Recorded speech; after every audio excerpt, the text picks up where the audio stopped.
Hi, and welcome to my channel. I wanted to show you guys this awesome book by Jenny Harada called Me Make Monster. In this book, you got your micro beasts, your gnaw-mitts, but that's not what we're checking out today. Today, I want to tackle making the plushie that is the Colossal Giganto-Hugga. Seriously, this guy's big. To help me do that, I went shopping at my lovely nearest Goodwill and found some deliciously soft, fuzzy, and furry fabric that is just begging for a round two in life. Hello! I chose this dark blue vintage velour nightgown for the body panels, and it was here that I started to wonder exactly what I had gotten myself into. I knew my monster would be big, but I didn't think it would be the size of a small toddler big. For the top of the head and the bottom, I cut up a pair of plushy, soft, jogging leisure pants. Yeah, close enough. For the horns, I've chosen the fabric from the bright blue jacket and the fleece liner from the light winter vest. I changed my mind about choosing the light blue fleece because I didn't think it would hold up very well.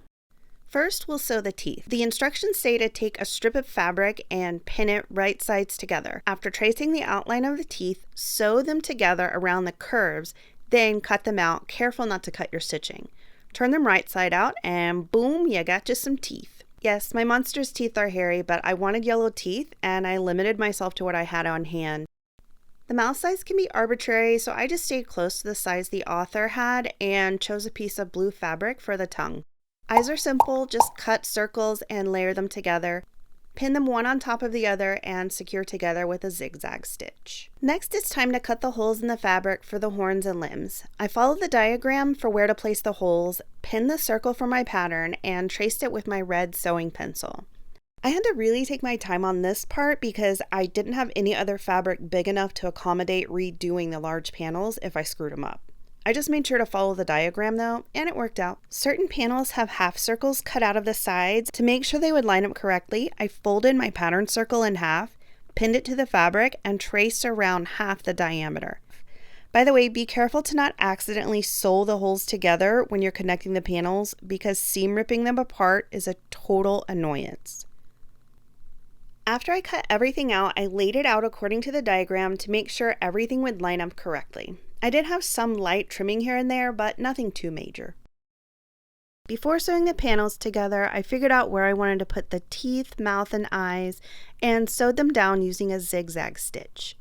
Sew the fabric for the arms and legs into tubes with both ends open. Take the circles you cut out for the feet and palms and pin them right sides together, sewing around the circumference of each. The horns are super easy, just make a cone and make a cone. To attach the arms and legs, turn them right side out with the palms and feet facing you.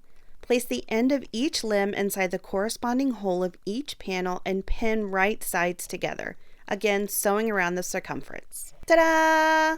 Once everything is sewn in place, it should resemble the diagram when laid out. Now sew the respective panels together, forming a box, but leave the head open for the stuffing. And speaking of stuffing, hopefully you saved up your pennies for enough polyfill, because you will be needing a plenty.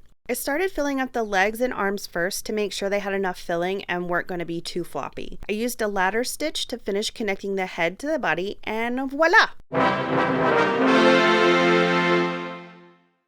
I love my little guy. I think he's so cute. I love his hands. I love his little feet. I love how his little horns don't match, which I totally did on purpose. And I really like that the fabric I used to make him has found another life as a monster named Rupert.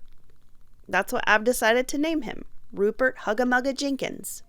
That's it for this video, guys. Thank you so much for watching. See you next time. Bye!